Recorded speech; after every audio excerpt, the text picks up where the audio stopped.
আমি যখন বাড়িতে পৌঁছলাম তখন দুপুর। চতুর্দিকে চিকচিক করছে রোদ্দুর। আমার শরীরের ছায়া ঘুরতে ঘুরতে ছায়াহীন একটি রেখায় এসে দাঁড়িয়েছে। কেউ চিনতে পারেনি আমাকে। ট্রেনে সিগারেট জ্বালাতে গিয়ে একজনের কাছ থেকে আগুন চেয়ে নিয়েছিলাম। একজন মহকুমা স্টেশনে উঠেই আমাকে জাপটে ধরতে চেয়েছিল। একজন পেছন থেকে কাঁধে হাত রেখে চিৎকার করে উঠেছিল। আমি সবাইকে মানুষের সমিল চেহারার কথা স্মরণ করিয়ে দিয়েছি। কেউ চিনতে পারেনি আমাকে।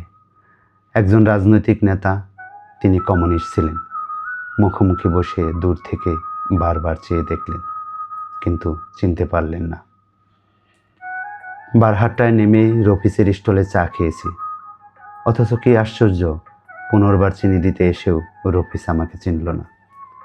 দীর্ঘ 5 বছর পর পরিবর্তনহীন গ্রামে ফিরছি আমি। সেই একই ভাঙা পথ, একই কালো মাটির আল ধরে গ্রামে ফেরা।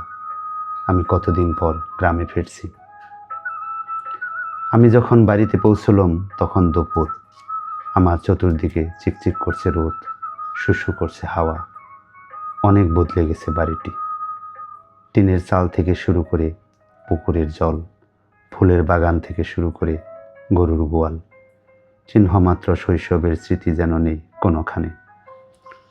পড়ার ঘরের বারান্দায় নুয়ে পড়া বেলে ফুলের গাছ থেকে একটি লাউডুগি উত্তপ্ত দুপুরকে তার লকলকে জিভ দেখালো। স্বতঃস্ফূর্ত মুখের দাড়ির মতো বাড়িটির চতুর্দিকে ঘাস, জঙ্গল, গর্ত, আগাছার ঘাড় বন গড়ে উঠেছে অনায়াসে।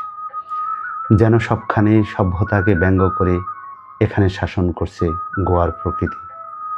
একটি শেয়াল একটি কুকুরের পাশে শুয়েছিল প্রায়। আমাকে দেখেই পালালো একজন গন্ধ সুখী নিয়ে আমাকে চিনতে চেষ্টা করলো, যেমন পুলিশ সমেত চেখার তেজগায় আমাকে চিনতে চেষ্টা করেছিল। হাঁটতে হাঁটতে একটি গাছ দেখে থমকে দাঁড়ালাম। অশোক গাছ, 62 ঝড়ে ভেঙে যাওয়া অশোক।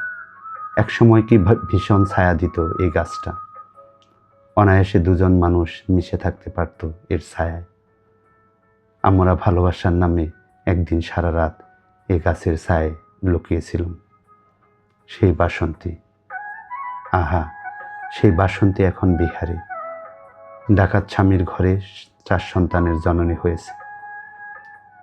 পুকুরে জলে শব্দ উঠল মাছের, আবার জিভ দেখালো সাপ। শান্ত স্থির বোকা গ্রামকে কাঁপিয়ে দিয়ে একটি এরোপ্লেন তখন উড়ে গেল পশ্চিমে। আমি বাড়ির পিছনে থেকে শব্দ করে দরজায় টোকা দিয়ে ডাকলাম, মা।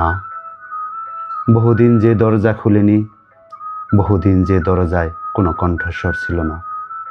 মরচে পড়া সেই দরজা মুহূর্তে ক্যাচ ক্যাচ শব্দ করে খুলে গেল। বহুদিন চেষ্টা করেও যে গোয়েন্দা বিভাগ আমাকে ধরতে পারেনি, চৈত্রের উত্তপ্ত দুপুরে অফুরন্ত হাওয়ার ভিতরে সেই আমি কত সহজেই একটি আলিঙ্গনের কাছে বন্দী হয়ে গেলাম।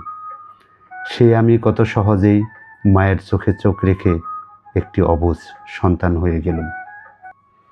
মা আমাকে কন্দনসিক্ত একটি চুম্বনের মধ্যে লুকিয়ে রেখে অনেক জঙ্গলের পথ অতিক্রম করে পুকুরের জলে চাল ধুতে গেলেন। আমি ঘরের ভিতরে তাকলুম, দেখলুম 2 ঘরের মাঝামাঝি যেখানে সিদ্ধিদাতা গণেশের ছবি ছিল, সেখানে লেলিন। বাবার জমা খরচের পাশে কার্ল মার্কস। আলমিরার একটি ভাঙা কাচের অভাব পূরণ করেছে স্ক্রুপ স্কায়ার সেরা ছবি। মা পুকুর থেকে ফিরছেন। সন্ধ্যায় মহকুমা থেকে ফিরবেন বাবা। তার পিঠে সংসারের ব্যাগ ঝুলবে তেমনি। সেনবাড়ি থেকে খবর পেয়ে বৌদি আসবেন, পুনর্বার বিয়ে করতে অনুরোধ করবেন আমাকে। খবর পেয়ে যশমাধব থেকে আসবে ন্যাপকর্বী ইয়াসিন।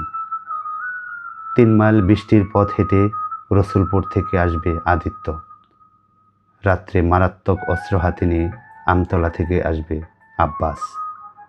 ওরা প্রত্যেকেই জিজ্ঞেস করবে ঢাকার খবর। আমাদের ভবিষ্যৎ কি? আইয়ুব খান এখন কোথায়?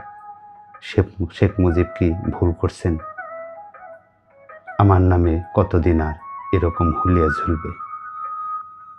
আমি কিছুই বলবো না। আমার মুখের দিকে চেয়ে থাকা সারি সারি চোখের ভিতরে বাংলার বিভিন্ন ভবিষ্যৎকে চেয়ে চেয়ে দেখব। উৎকণ্ঠিত চোখে চোখে নামবে কালো অন্ধকার।